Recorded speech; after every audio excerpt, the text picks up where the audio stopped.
terme à la mode, c'est l'expérience collaborateur. Je ne sais pas si ça va durer ou pas. En tout cas, nous, tout l'enjeu de ce qu'on fait, c'est qu'on promeut au maximum l'apprentissage par la pratique, que ce soit sur des enjeux managérieux ou sur des enjeux de sécurité.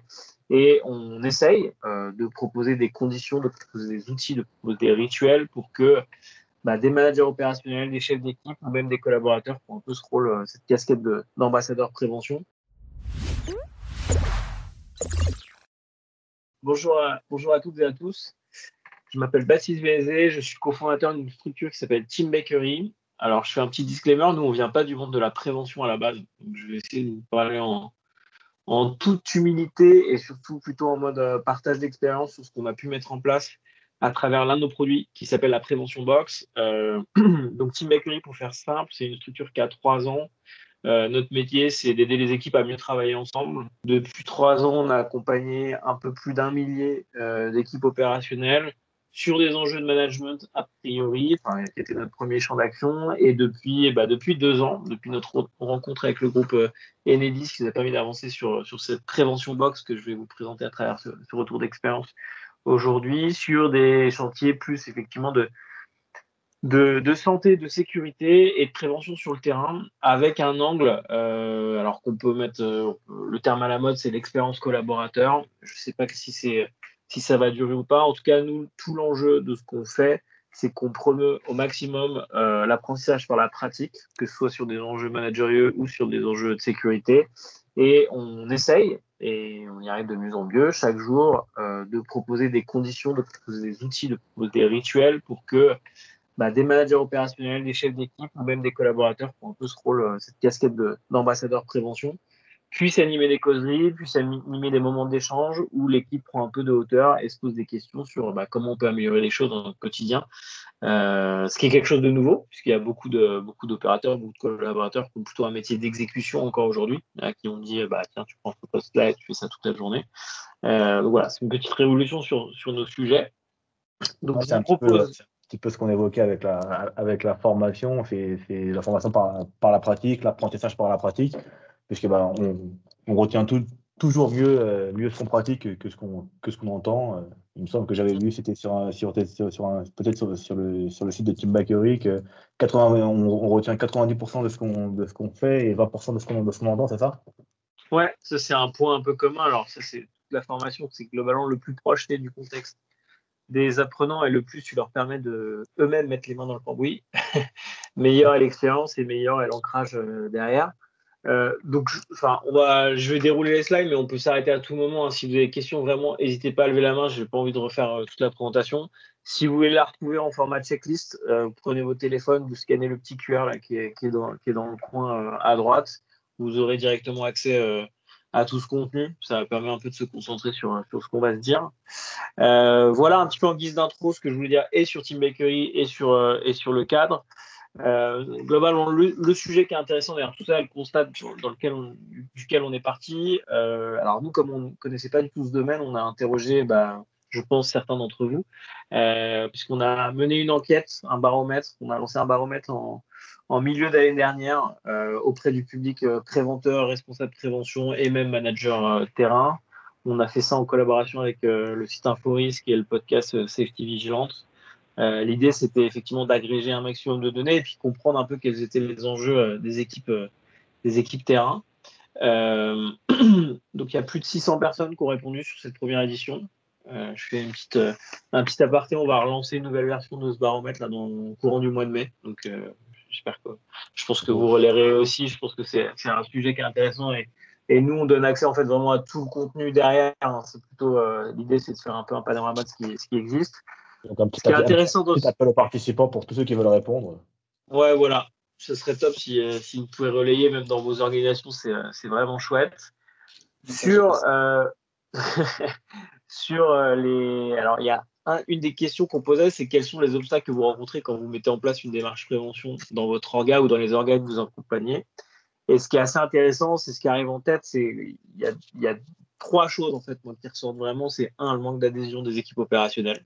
Donc, on a un enjeu de transformer même culturellement la vision qu'ont les équipes des sujets prévention sur le terrain.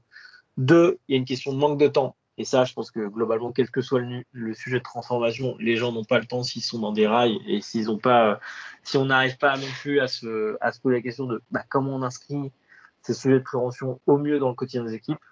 Au lieu de réinventer des nouveaux rendez-vous, est-ce qu'on ne peut pas transformer des choses qui existent? Est-ce qu'on ne peut pas recréer un petit peu d'engagement autour des rituels existants? Et enfin, le troisième point, c'est le manque de soutien du management, qui est un point qui est revenu aussi quand on a interrogé les responsables de prévention, de dire, en fait, moi, si j'ai pas de soutien du management, je peux pas inscrire ça dans la feuille de route des managers, je peux pas inscrire ça dans le quotidien des équipes. Du coup, c'est vraiment l'importance du rituel, le fait de pouvoir ancrer ça dans le quotidien de tout le monde pour se dire que au début, ils font un petit peu moins et puis après, plus c'est ancré, plus ils prennent plaisir, plus ils y font, plus ils le font, plus ils apprennent et puis plus voilà, ils arrivent à apprendre par la pratique en fait. Exactement. Donc, si j'ai oublié des trucs, n'hésitez pas dans le chat à me dire si vous êtes d'accord ou s'il y a des éléments qui vous semblent que vous auriez mis plus haut dans les résultats, n'hésitez pas à le dire aussi. Du coup, le questionnement, une fois qu'on voit ce constat-là, c'est un peu de se dire comment on peut repenser notre approche de la prévention pour obtenir l'adhésion des équipes, avec un enjeu central qui était pour nous. Nous, on s'est appuyé effectivement sur toute la documentation, sur tout le bagage, l'expérience qui était acquis. Je le répète, on a créé ce produit-là, la Prévention Box, en partenariat avec les 10. C'est une grosse boutique. Alors même si on a travaillé avec une seule direction régionale, il y avait déjà beaucoup de choses qui avaient été testées en termes de slides, en termes d'intervention extérieure, en termes de retour d'expérience aussi, comment dire, même d'audit sur les accidents, sur les presque accidents, il y avait un vrai bilan qui avait été à chaque fois. Comment on peut juste, nous, dans l'approche pédagogique qui est derrière, dans la mobilisation qu'on propose aux équipes, à repenser les choses. Donc, on imagine une checklist en 5 étapes, c'est vraiment pour faire 5 étapes, mais globalement, le point le plus important pour nous, c'était vraiment de repartir du terrain, de repartir de ce qu'on a appelé nos utilisateurs, qui allaient être les collaborateurs. Alors, vous allez voir, on a plusieurs types d'utilisateurs quand on travaille sur ce produit-là. Ça peut être effectivement le collaborateur sur le terrain, donc l'opérateur. Ça peut être le manager, le chef d'équipe, le manager de proximité. Ça peut être aussi le préventeur. L'idée, c'est de comprendre quels sont leurs enjeux, quel est leur quotidien et comment nous, on va pouvoir répondre à leurs besoins et s'inscrire le mieux possible dans leur vie quotidienne, puisque l'enjeu, c'est quand même de créer de la fréquence d'usage et ancrer des repères sur le long terme. Donc pour nous, l'enjeu, ça a été un gros travail. Quand on travaille avec une direction, c'est toujours compliqué au départ, mais il faut prendre le temps et on a eu des super appuis quand on a mis ça en place. C'est privilégier une stratégie ascendante. Donc on repart du terrain pour remonter et faire valider une conception produit en centrale, plutôt que descendante en disant faut qu'on fasse quelque chose sur ce risque-là parce que on n'est pas bon sur cette stat-là. Et on déroule une présentation, on fait intervenir un formateur sans vraiment avoir sondé le terrain derrière. Donc, globalement, ça veut dire quoi? Repartir du terrain, ça veut dire se poser les questions suivantes. Qui sont nos cibles? Est-ce que ce sont les collaborateurs en direct? Est-ce que ce sont les managers? Est-ce que ce sont les préventeurs? Quels sont leurs problèmes? Est-ce que c'est des problèmes de temps? Est-ce que c'est des problèmes de temps disponible? Est-ce que c'est des problèmes de moyens? Est-ce que c'est des problèmes de priorité? Comment on les touche? Quand ils sont disponibles, quand ils sont réceptifs? Est-ce que typiquement, est-ce que c'est à chaque début d'année qu'il faut faire ça? L'idée, c'est vraiment de comprendre les habitudes.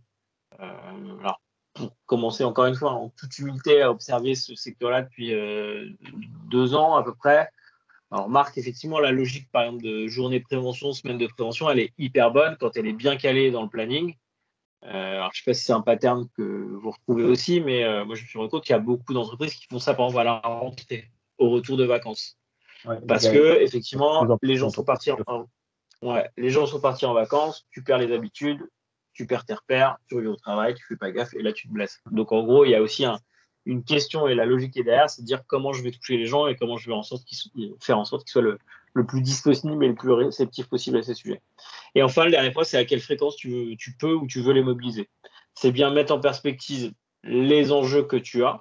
Est-ce que c'est un risque majeur? Est-ce que c'est un risque, pour parler de bobologie ou de choses comme ça, est-ce que c'est des risques plutôt que tu veux faire réduire sur le long cours? Donc bien mettre l'enjeu que tu as avec le quotidien. Forcément, effectivement, si tu vois qu'il y a un incident électrique, une électrisation, tu as doublé ton électrisation dans le dernier mois, bon, là, il faut que tu agisses vite et il faut que tu fasses fort.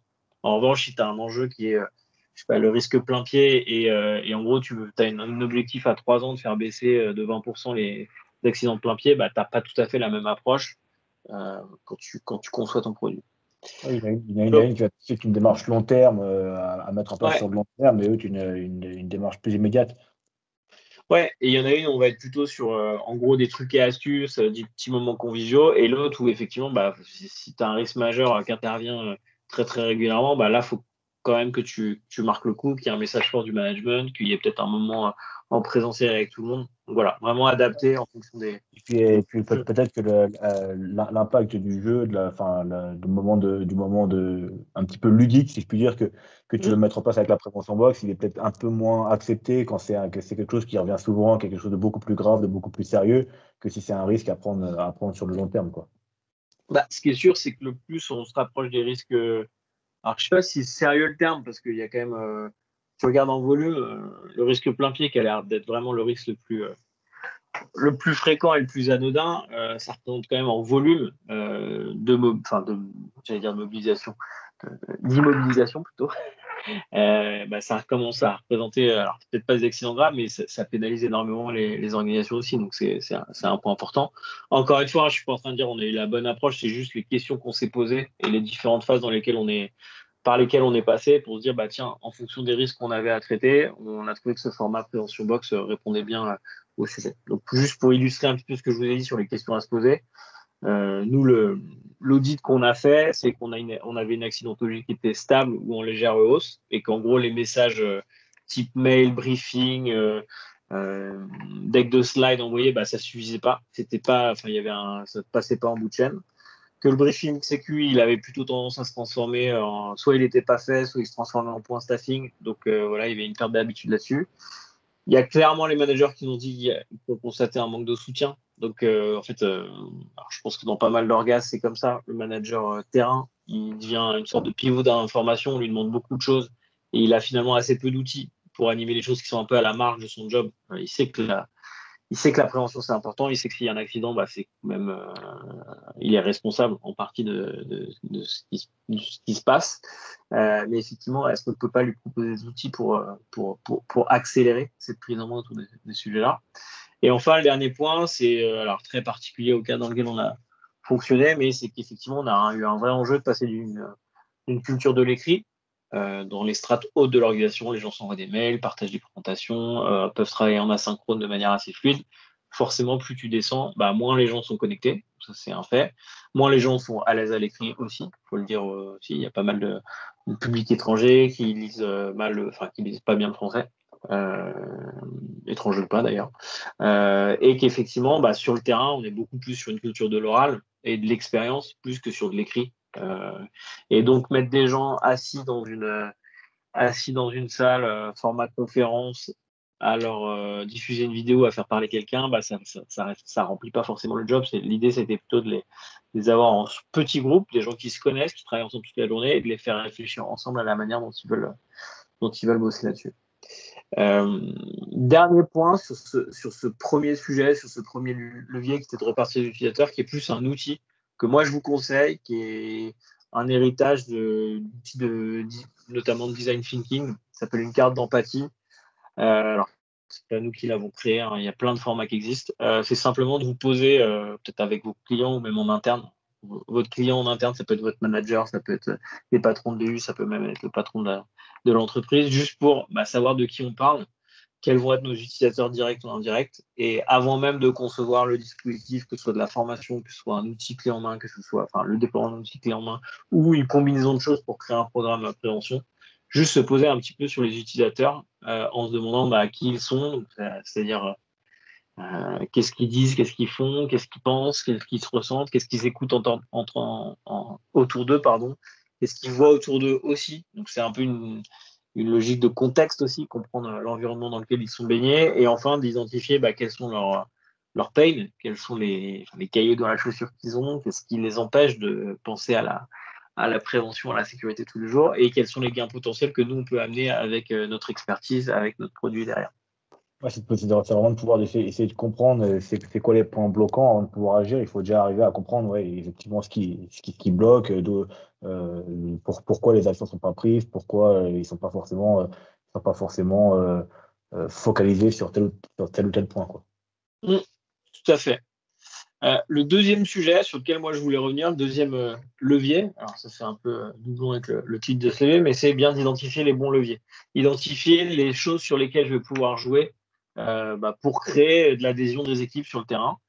Encore une fois, alors là le temps file et je ne sais pas si on va avoir le temps de passer les 5. Si vous voulez avoir plus d'infos, vous pouvez récupérer, puis il y aura peut-être les liens je pourrais mettre le lien dans le chat ou vous aurez les liens derrière dans la communication qu'on fera partir. Mais globalement, ces 5 leviers, c'est vraiment, encore une fois, un apprentissage. C'est une vue totalement biaisée. J'en ai conscience de ce que nous, on a appris en déployant à travers les premiers déploiements qu'on a eu sur la prévention box. L'enjeu derrière, et nous, on est parti de ce constat-là, qui est un peu clivant, j'en ai bien conscience.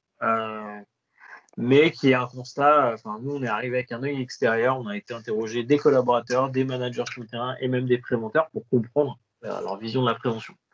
Ce qu'on a remarqué, que c'était souvent encore perçu comme quelque chose de très réglementaire, très obligatoire. Donc le réglementaire est plutôt lié effectivement au métier en tant que tel. Il y a des normes à suivre, il y a des documents à remplir, il y a des choses à créer qui sont vues comme très réglementaires. Et en fait, c'est assez éloigné, encore une fois, dans le sentiment des gens qu'on a interviewés, de leur contexte de travail. Et surtout, en fait, c'est vécu, ces moments de prévention, c'est vécu comme ah ouais, on a une formation de prévention, faut qu'on y aille, quoi. Donc c'est vu comme quelque chose d'obligatoire. Et Donc c'est le sentiment que vous avez dessus, c'est globalement pour un peu ce que tu dis, c'est que le sentiment de dire c'est obligatoire, c'est que ça devient un petit peu triste, un petit peu rébarbatif en disant voilà, j'y vais parce que je suis obligé, mais si jamais j'étais pas obligé, je n'y serais pas allé. Et c'est un petit peu de démystifier ce sentiment-là pour le rendre plus ludique et que les gens puissent se dire au moins j'y vais, peut-être que c'est obligatoire, mais moi je sais que je vais passer un bon moment, quoi. bah oui, et c'est surtout qu'en fait ça désincarne le truc, c'est-à-dire qu'on n'est plus là pour parler de la santé des gens, on est là parce qu'on doit être là et que c'est obligé. Donc en fait, ça crée une sorte de distance entre le contenu qui peut être très bon et l'expérience qui peut être très bonne et juste l'attitude des gens. Et là, je fais vraiment écho de ce que tu me dis, ce que tu répétais tout à l'heure, c'est-à-dire on retient 20% de ce qu'on écoute et 90% de ce qu'on fait. C'est globalement, si tu mets les gens dans une attitude passive, je suis assis et j'écoute, tu vas avoir beaucoup moins d'impact que si tu fais faire des choses aux gens. Et ça, c'est pas nous qui le disons. Enfin, je pense que si certains d'entre vous ont des enfants à l'école, je pense que vous voyez un petit peu de ce dont je parle, c'est qu'il y a forcément une vraie logique à mixer les modalités pédagogiques simplement parce que tu peux pas faire des cours magistraux tout le temps et tu peux pas faire des cours magistraux à toutes les étapes parce qu'en fait, sinon, ça reste juste la connaissance de surface. Si tu veux que les gens s'approprient les sujets, créent des réflexes, tu es obligé de leur faire vivre des choses, de leur faire expérimenter pour que ça s'ancre un peu mieux dans leur quotidien et puis même dans leur esprit, quoi. Ouais, et puis d'éviter de rester sur une sorte d'automatisme en disant ce sera que des cours magistraux ou que des cours un petit peu pratiques, de pouvoir alterner un petit peu les deux justement pour faire changer un petit peu les habitudes et puis pour pouvoir apporter du contenu un petit peu différent à chaque fois. Exactement. Et en fait, juste pour être clair, c'est pas lié qu'à la prévention. Ça, hein. Nous, chez Team Bakery, on combat aussi beaucoup ça dans le domaine de la formation plus généralement, parce qu'effectivement, la formation est encore beaucoup positionnée comme quelque chose de très académique. En gros, je prends les managers, je les mets dans une salle virtuelle ou physique, et pendant 2 jours, je vais leur remplir le cerveau avec plein de choses hyper intéressantes. Et derrière, je croise les doigts pour qu'ils mettent des choses en place avec leur équipe. Mais en réalité, on sait très bien que c'est pas en 2 jours qu'on va devenir bon manager. C'est plutôt une approche. C'est un Sur le long sport terme. c'est un sport d'endurance pour moi. C'est pas tellement un Voilà. sprint ou. Voilà. Donc C'est globalement, c'est tout un marathon. exactement. Globalement, le sujet derrière tout ça, c'est que personne n'a vraiment envie de retourner à l'école et que, encore une fois, c'est très anglais. Mais globalement, quand on est sur le terrain et quand on a un job, effectivement, on est face à des risques. C'est pas forcément la bonne approche tout le temps. L'enjeu pour nous, ça a été de proposer une nouvelle expérience, pas tellement pour proposer quelque chose d'innovant ou quelque chose de seulement convivial, mais plutôt d'actionner sur les bons leviers en se disant on a un enjeu, c'est qu'on veut que les gens créent des réflexes sur le terrain, donc il faut qu'on se rapproche au maximum de situations qu'ils ont vécues et surtout qu'on les fasse échanger entre eux pour qu'ils se créent des réflexes. Et c'était un peu ça qu'on a essayé de créer. Donc les leviers pour créer le décalage et ce sur quoi nous on a pas mal bossé. Alors il y en a plus ou moins, on les a plus ou moins poussés à chaque fois, mais je pense que c'est c'est des choses intéressantes. Le jeu, c'est un sujet. Je pense que vous avez fait déjà un café avec quelqu'un qui bosse sur ces sujets. Avoir une approche ludique autour des réflexes santé-sécurité. On sait que ça fonctionne. Faut bien le penser, mais globalement, c'est un levier qui marche plutôt bien. C'est un jeu qui marche Les, plutôt bien. C'était la première session où on disait justement que ça marche plutôt bien. C'est surtout que les gens ils prennent plaisir et puis de façon de même, ils appliquent les réflexes du jeu en disant bah voilà, il faut que je joue tous les matins, tous les midis. Ils prenaient même le temps de pouvoir jouer. Et donc, du coup, on n'était plus vraiment dans le monde du travail où on peut se dire bah, le monde du travail, c'est que du sérieux. On était plus dans le monde du jeu et mixer les deux, il y avait des bons résultats qui étaient assez pertinents. Et justement, tu le redis encore une fois là, le jeu dans le monde du travail, c'est important et ça fonctionne. yes. Le deuxième point, qui est peut-être un peu plus, comment dire, un peu plus éloigné, c'est l'esthétique. Alors, c'est très bête, c'est sans doute une perception un petit peu personnelle aussi, mais on s'est rendu compte qu'en mettant des choses bien designées, euh, je vais dire jolies, mais c'est pas le bon terme. C'est en gros penser aussi au niveau du design, au niveau de l'esthétique, de créer une charte graphique et cohérente, quels que soient les thèmes, quels que soient, enfin, en gros, créer une vraie identité autour d'un programme, bah, ça fonctionnait bien aussi, que ce soit dans le naming, dans les messages un peu autour qu'on a créé. Tu vois, quand on ouvre nos boîtes, il y a un message qui s'adresse aux gens, il y a toujours un petit manifeste qui explique ce que c'est la prévention box, il y a un code couleur hyper clair. Tu peux très vite te saisir d'une nouvelle boîte, même si tu l'as pas fait. En fait, vu que tu en as déjà animé une, tu comprends exactement comment fonctionne le mécanisme derrière tout ça.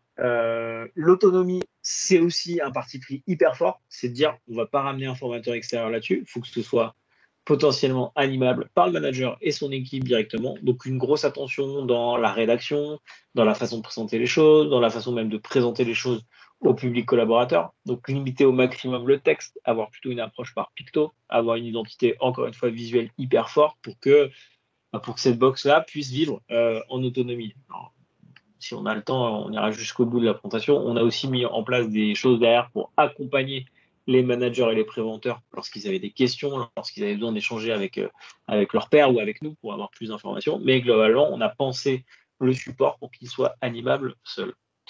Les trois derniers points sont très liés à ce que je vous disais en disant on apprend au contact de ses pairs. Donc le partage, l'entraide, la responsabilisation, le message clé dans ce que nous, on a créé, c'est de dire, en fait, vous êtes aussi responsable de votre santé et sécurité. On vous crée l'espace pour que vous puissiez échanger là-dessus. On vous donne une grille de lecture, quelques repères. Mais la finalité de tout ça et la finalité de chacune des boxes qu'on a créées, c'est bien que vous trouviez l'action prioritaire que vous voulez mettre en place dans votre contexte de travail. Donc, l'idée, c'est vraiment de les mettre en action autour de leur sujet. Donc, concrètement, qu'est-ce que ça a voulu dire sur la prévention box? On a créé quelque chose de nouveau. Alors, nous, on l'avait déjà créé sur le management, mais c'est la première fois qu'on le voyait dans le domaine de la prévention. C'est un outil physique qui est livré directement au travail, sur le bureau du manager, dans l'atelier du chef d'équipe. Il y a ça qui arrive directement. On a une approche pédagogique qui est pensée en 3 temps, qui est encore une fois un héritage de ce qu'on a pu faire et une adaptation de ce qu'on a pu faire sur nos box management. Temps 1, prise de conscience, pourquoi le thème me concerne, pourquoi ce risque-là, on y est confronté. Temps 2, les messages clés. C'est quoi le plein pied? Bah, le plein pied, c'est un environnement qui est inédit et un manque d'attention. Donc, c'est la conjugaison de ces deux facteurs-là. Et on fait réfléchir l'équipe autour de ça dans les situations qu'ils peuvent rencontrer. Nous, on a créé et on a pris aussi cet axe-là de la convivialité. Donc, il y a toujours un snack à partager. C'est très bête, mais en fait, on s'est dit, on veut qu'ils passent un bon moment ensemble et on veut créer les conditions pour que ça se passe bien. Et la nourriture fait que ça se passe bien. On a, on a deux modes de fonctionnement. Un mode où on va faire l'expérience complète, donc aller jusqu'à la routine et jusqu'à l'action prioritaire qu'ils vont créer, qui va durer en gros entre 30-40 minutes pour une équipe de 5 à 10 personnes, si tu veux. Et un mode flash en disant, bah, ça, j'ai pas le temps de le faire maintenant. Par contre, il faut que je rappelle vraiment, là, c'est chaud sur ces trucs-là. On a encore eu un presque accident la semaine dernière. Je vais faire un mode flash en 5 minutes où je vais passer le message clé de la box autour, encore une fois, d'un des risques qu'on court. Et enfin, le dernier point, c'est que nous, on a pensé ancrage aussi. On s'est dit, il faut que la box vive même au-delà de la séance qu'ils vont faire ensemble. Donc, il y a des posters à afficher, il y a des stickers, chacun part avec un petit sticker, il y a une portion de totem qui se colle là, sur les. Vous voyez, c'est un magnète, ça se colle sur les tableaux blancs de management, qui permet juste d'ancrer ça dans les équipes derrière. D'accord, donc en Voilà. fait, du coup, on est obligé d'acheter toutes les préventions box pour refaire un petit peu les petites manettes qu'on peut avoir sur la façade Bah distribuée. alors, Là, à chaque fois qu'on va acheter il y a on va acheter les deux courses. écoles. y a deux écoles, c'est un peu comme les vaches qui rient, si tu veux. C'est soit t'en prends ton temps et puis sur ton frigo, tu as quelques régions de France, soit effectivement t'es collectionneur et là, tu manges beaucoup de vaches qui rient. Voilà. Donc, du coup, le message qu'il faut faire passer, c'est qu'il faut manger beaucoup de prévention box pour pouvoir avoir toutes les régions Ouais. de la France.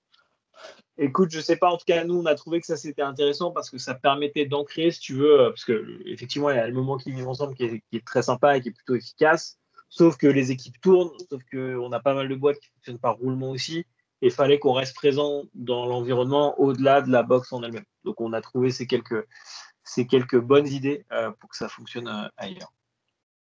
Le troisième sujet qui, pour moi, est extrêmement important quand on parle sur un projet comme ça, qui a mis quasiment 6-12 mois à sortir de terre, c'est d'impliquer les équipes le plus tôt possible et pas attendre d'avoir le produit fini avant de les faire réagir dessus. Ça, je pense que c'est une bonne technique, même si en fait, même sur un programme classique, même sur des idées de démarche prévention, c'est un truc qui est hyper important. Le message derrière ça, c'est co-construire, ça évite vraiment de se planter. Et ça simplifie aussi énormément la phase de lancement derrière, puisque vous avez mis les gens à vos côtés avant d'avoir votre produit fini. Ça simplifie vraiment la promotion de vos actions autour de vous. Donc vraiment, parlez-en le plus tôt possible. Je pense que même si vous êtes dans une logique d'expertise, alors je sais que c'est en tant que consultant, formateur ou même responsable prévention qui a effectivement statutairement un rôle hyper important, parler de vos sujets le plus tôt possible, c'est le meilleur moyen d'éviter d'être en décalage et ça simplifie vraiment la prévention, enfin la promotion pardon, des actions derrière.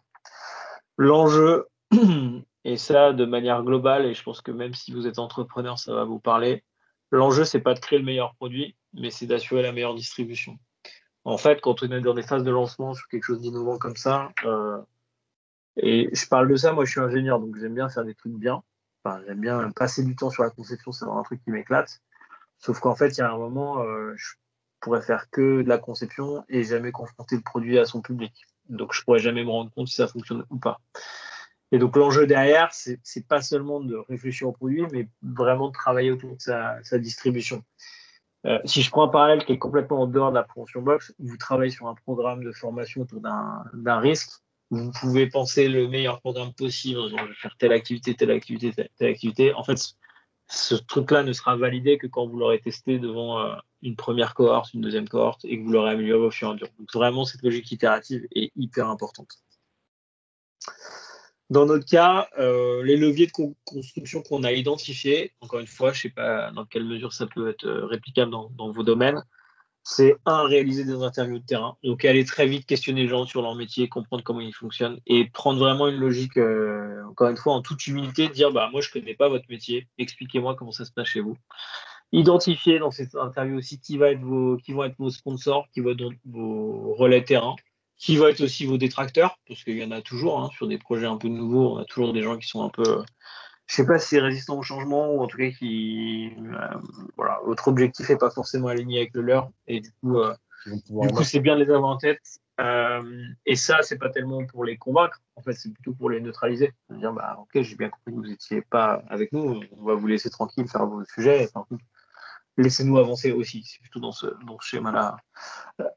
L'enjeu derrière, c'est valider vos concepts auprès de vos sponsors et vos relais terrain. Donc, vraiment se concentrer sur les sujets qui marchent prendre en compte leur retour et souligner, prendre en compte, parce que c'est pas le tout d'interviewer les gens pour valider les concepts, c'est développer aussi une capacité d'écoute autour de leur retour.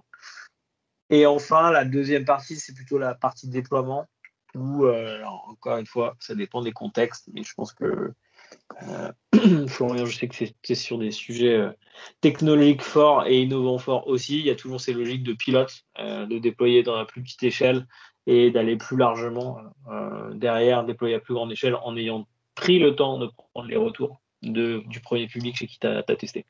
Ouais, Donc c'est prendre en compte les retours, que ce soit dans le cadre de la prévention, de la formation ou dans le business en général, c'est essentiel puisque je pense que tu t'en es rendu compte aussi, si jamais tu sollicites les personnes sur le terrain, que tu essaies de les impliquer comme ça, mais que derrière ils te font ils te font des retours, ils te font des suggestions, mais que tu ne les prends pas en compte, bah, ils vont se sentir un petit peu laissés tomber, un petit peu mis de côté, ils vont le faire une fois, deux fois, et au bout de la troisième fois, après, pour arriver à à remettre un petit peu la situation sur pattes pour arriver à les faire réimpliquer une nouvelle fois sur un nouveau sujet, bah, ça va être d'autant plus compliqué que ça l'était la première fois.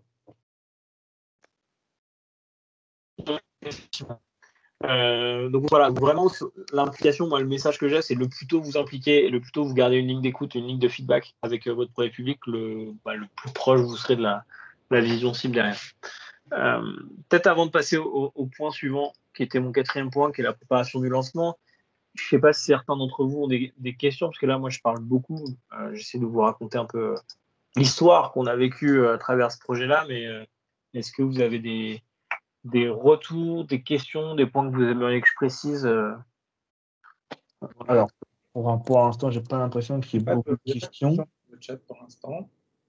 Non, non, pour l'instant, il n'y a pas forcément une question. C'est que voilà, tout ce que tu arrives à dire, c'est que c'est hyper clair et c'est que ça doit faire un petit peu écho auprès de tout le monde. Mais voilà, en tout cas, le message fort que tu arrives à passer, c'est que l'implication, c'est essentiel et ça se prépare sur le long terme. Je vais juste faire timekeeper, c'est 37, 13h37. Donc voilà, pour mettre un chrono en tête. Yes. Oui, Je fais vite du coup, je passe vite sur les 2 derniers points. Et encore une fois, il y a du contenu en ligne si vous voulez continuer à creuser. Et puis moi, je suis dispo. Alors, pas tout de suite après, parce que j'ai une autre réunion qui commence à 14h, mais je serais ravi d'échanger avec vous sur le sujet si vous voulez plus de détails. Mon 4e point, c'est on mettra toutes les infos, toutes les infos de ce qui s'est passé aujourd'hui, les sites internet de Team Bakery, tout ça, et puis les coordonnées de contact si besoin. Ok, très clair. Donc bien préparer le lancement. Donc alors, moi, mon enjeu derrière ça, c'était de dire effectivement toutes les actions de prévention, que ce soit de la communication, que ce soit de la formation, que ce soit des messages clés, c'est bien les penser comme des produits à part entière. Ça veut dire quoi? Ça veut dire de bien identifier les leviers qui sont préparatoires au lancement. Donc encore une fois, identifier, impliquer les relais que vous avez identifiés, les utiliser comme porte-voix, c'est un point super important. C'est que les messages ne doivent pas forcément venir que de vous, responsable prévention ou en charge des sujets de prévention dans l'organisation. Le plus vous allez identifier de relais, le plus vous pouvez leur passer de la com en amont, le plus ils seront vos relais, vos porte-voix, vos caisses de résonance sur le terrain. Il y a un 3e point auquel on ne pense pas forcément souvent, c'est événementialiser au maximum l'onboarding. Alors l'onboarding, c'est l'embarquement des équipes dans le nouveau sujet. Donc ça veut dire faire peut-être une petite vidéo, prendre les réactions à chaud des collaborateurs quand vous leur présentez le produit, prendre le temps de documenter à travers effectivement photos, vidéos, essayer effectivement de proposer un maximum d'outils de communication autour de cette phase d'embarquement. Donc vraiment cette phase de documentation est hyper importante. Le point plutôt sur la partie aval du lancement, donc juste après le lancement, bien avoir en tête et bien garder un canal de communication privilégié avec les gens que vous souhaitez embarquer dans ce sujet-là. Encore une fois, ça peut être une formation classique, ça peut être des actions beaucoup plus innovantes, ça peut être du déploiement de nouvelles technologies pour suivre des accidents, des choses comme ça.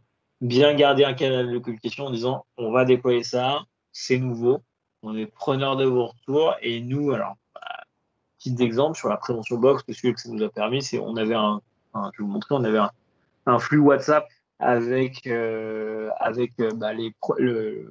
réseau de préventeurs et les managers de terrain, où simplement au départ on les informait de quand est-ce que les box allaient être postées et quand est-ce qu'elles allaient arriver chez eux. Ce qui était un gros sujet logistique hyper fort dont on créait. Donc globalement, simplement, effectivement, avoir des canaux très simples de discussion. Et tout ça, que ce soit la documentation sur l'embarquement ou ces canaux de communication, ça vous permet de réguler le démarrage. Moi, on a tendance d'être à fond si je prends une courbe du temps, on est à fond sur la phase de démarrage. Après, ça peut baisser un petit peu. L'idéal, c'est être à fond et effectivement faire des pics régulièrement pour tenir au courant de comment avancent les choses. Idéalement, et nous, c'est ce qui est arrivé, il y a eu une bonne émulation qui s'est créée entre préventeurs, ce qui fait qu'en fait, entre préventeurs et managers, ce qui fait que derrière, on a eu tout de suite des photos, des séances qui ont été postées, des gens qui échangeaient leur expérience, même de façon écrite. Donc, c'était hyper valorisant pour le programme parce qu'on avait du contenu qui est remonté du terrain immédiatement. Et en termes alors justement, une petite question qu'on pourrait se poser là, c'est en termes de contenu, tu évoquais tout à l'heure toutes les chutes de plein pied. vous avez peut-être des préventions box sur plein de sujets différents, peut-être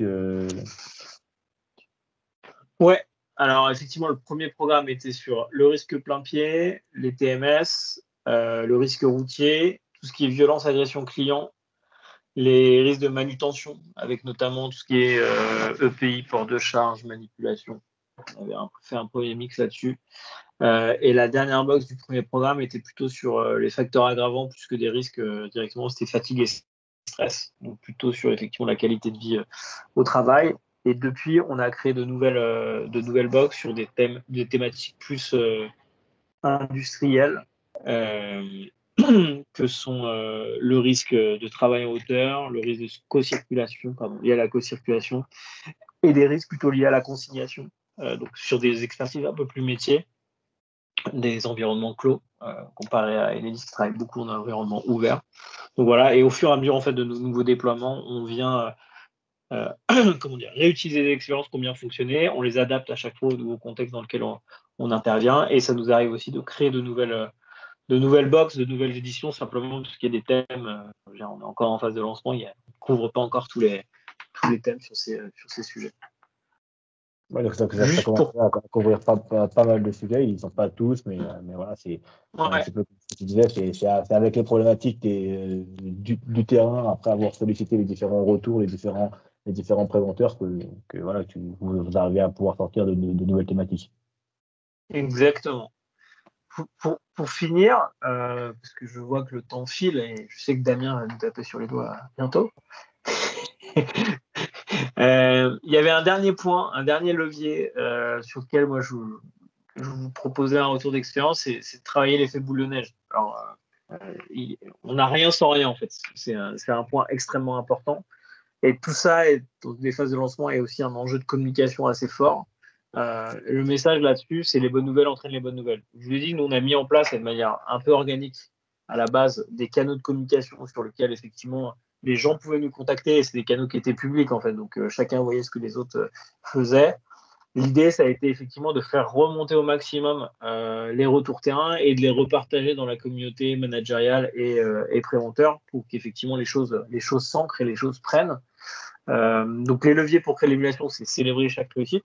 Et vraiment, si vous ne le faites pas, il n'y aura personne qui le fera pour vous. Donc pensez bien à célébrer.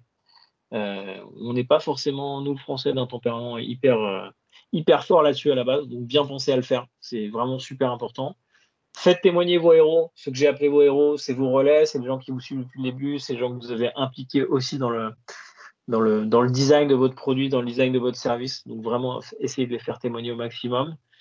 Essayez aussi de récupérer un maximum de feedback. Et quand je dis feedback, c'est les bons points comme les mauvais points ou les pistes d'amélioration. Moi, j'ai tendance de plus en plus à préférer même alors c'est pas de la flagellation, hein, mais un feedback où les gens me disent bah, j'ai pas du tout accroché, parce qu'en fait, ça nous permet de creuser et de voir comment on peut améliorer les choses. Globalement, quelqu'un qui vous dit j'ai pas accroché, prenez-le vraiment comme l'opportunité d'améliorer votre produit aussi. Ouais, Donc c'est un état de...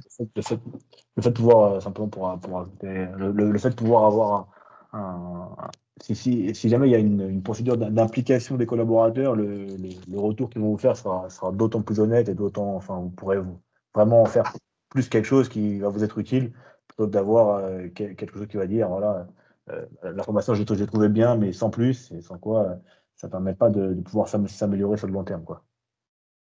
Voilà. Et le dernier point là-dessus, c'est les chiffres. Les chiffres et toujours les chiffres. Globalement, notre cerveau, il est plutôt hyper réceptif à des choses quantifiées. Donc, le plus vous pouvez quantifier, le mieux c'est. Ça peut être un nombre de séances faites, ça peut être un nombre de collaborateurs touchés, ça peut être un nombre d'équipes dans lesquelles vous avez déployé, ça peut être un nombre d'heures suivies. Enfin, vraiment, il y a plein de. Utilisez vos métriques propres et communiquer des chiffres au maximum. Dans l'exemple de la prévention box, donc on a eu un flux WhatsApp, on a eu des témoignages à 3 niveaux dans l'organe, donc c'était très chouette. On a eu plus de 100 équipes outillées. On a contribué à une division par 7 du nombre d'accidents bénins en 2 ans. Alors, on n'a pas été le seul outil qui a été déployé, on n'a pas été la seule démarche qui a été déployée, mais globalement, tout ça, effectivement, aujourd'hui, nous fait penser qu'on va pouvoir le propager à d'autres géographies, même au niveau national, chez Enedis, par exemple. Et globalement, effectivement, moi, le message qui est derrière, c'est faites témoigner au maximum les gens. C'est ce qui aussi assoit votre service, c'est ce qui donne de la crédibilité à ce que vous créez derrière. Voilà ce que je voulais partager avec vous aujourd'hui. J'ai fait un petit résumé là. Donc, la checklist en 5 points. Repartez de vos utilisateurs, mobilisez les bons leviers, impliquez le plus tôt possible, bien préparer votre lancement et travailler au maximum l'effet boule de neige. Ça ne s'arrête pas le jour du déploiement. Il faut vraiment assurer le service après-vente. C'est ça aussi qui fera le. Alors, je ne sais pas si c'est le succès, mais en tout cas, le fait que ça prenne bien et que ça s'ancre bien dans le quotidien des équipes et que ça obtienne, in fine, l'adhésion progressive des équipes sur ces sujets-là. Merci, Voilà, Baptiste. je suis dispo si vous avez des questions. Ouais, on va laisser la parole un petit peu aux personnes qui sont connectées. S'ils ont des questions, des demandes d'informations complémentaires, il ne faut pas hésiter. Baptiste est encore disponible là, sur les 5-10 dernières minutes. Posez les questions dans le chat, on les communiquera à tout le monde. On pourra les relayer directement, puis si jamais vous préférez directement prendre la parole, n'hésitez pas à activer vos micros non plus pour pouvoir poser la question directement à Baptiste si vous préférez. Donc, effectivement, Baptiste vient de mettre. J'ai mis le lien comme ça, si vous n'avez pas de téléphone. Voilà. Ça marche. Une démarche encore plus simple que de passer par le QR code, par le téléphone. Ouais. Mais oui, Simplifier je sais pas faire deux trucs en même temps. la démarche. Simplifier encore la démarche utilisateur. Chez Team Bakery, au moins, quand ils annoncent quelque chose, ils cherchent vraiment à simplifier au maximum, à tel point qu'ils envoient directement les liens maintenant.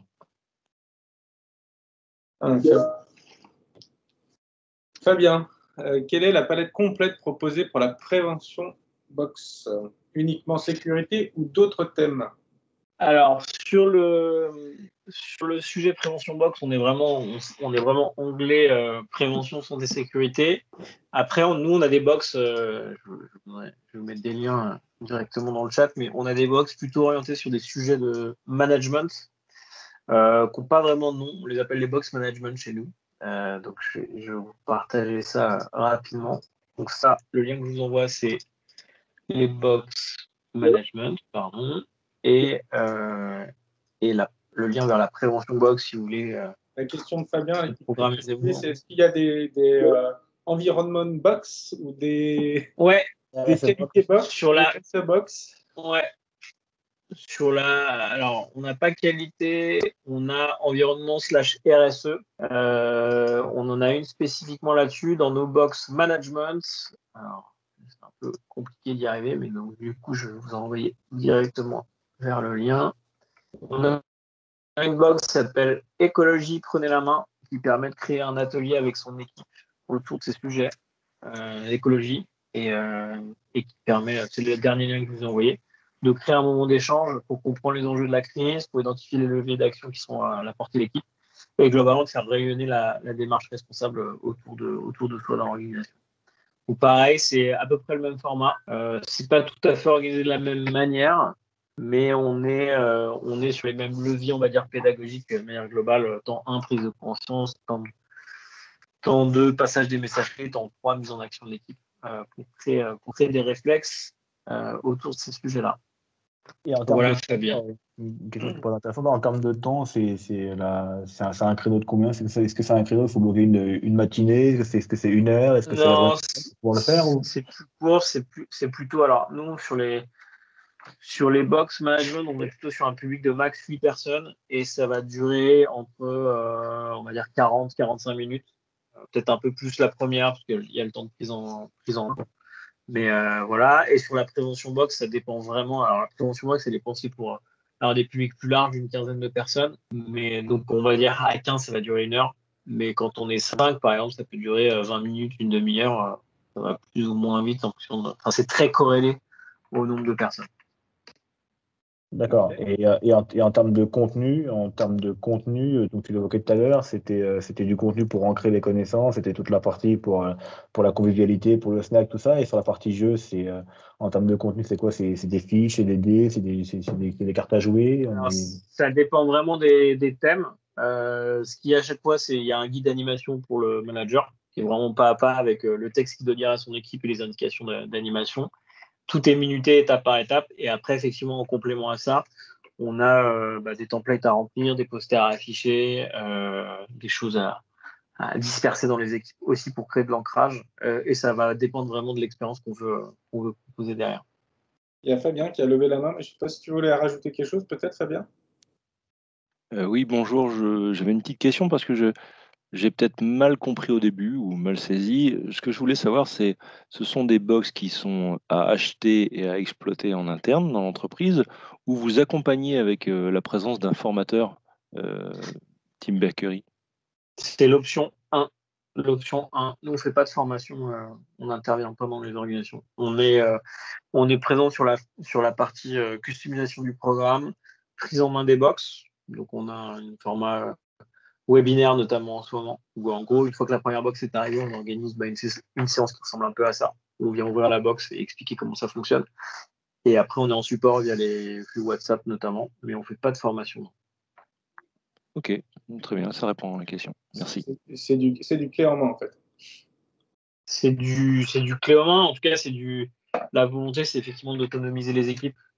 Et on sait que c'est pas tout à fait le même cadre de travail qu'une formation classique. Inventer un nouveau terme, ça va être du coup, clairement, ça va être prévention en main maintenant. Du coup, vous prenez une boîte, vous l'ouvrez et puis vous avez la formation au bout de vos doigts sur les sujets de prévention des risques. Je pense que ça peut être pas mal pour terminer cette troisième session des cafés avec ESE sur le sujet de l'expérience collaborateur, le temps d'un petit peu en vogue J'aurais que tu pouvais évoquer. un petit coup de cœur complémentaire que réalise Team Bakery, c'est les petits défis de Roger. Je vous invite à vous inscrire et à aller voir. C'est plutôt très ludique et puis ça vous mettra un petit défi quotidien là, pour animer vos journées. Merci Baptiste pour tout. Merci à vous, c'est top, hein. C'est hyper sympa, avec plaisir pour en refaire un, alors peut-être encore plus interactif, mais le format est top. Merci à tous de l'accueil, des questions. Moi, je vais devoir vous quitter dans pas longtemps. Ah bah voilà, tu voulais annoncer le prochain, donc je te repasse la parole, Florian. Merci encore pour l'invite. Merci Baptiste. Donc voilà, merci Baptiste sur le sujet. Et puis on continue. Donc, comme on l'avait évoqué pour ceux qui étaient là la semaine dernière, donc il n'y en aura pas la semaine prochaine, puisque la semaine prochaine, on est sur le Safety Web Event qui a lieu mardi et mercredi prochain. Donc la prochaine session, ce sera début mai, ça doit être le 4 mai. Oui. Et ce serait sur des EPI connectés, plutôt sur la partie auditive, protection auditive connectée. On va pas en dire beaucoup plus, on laissera Elena présenter un petit peu le sujet. Au revoir Baptiste. Salut, merci beaucoup, à bientôt. Merci à toi. Merci à tout le monde d'avoir participé à cette troisième édition et on se retrouve le 4 mai.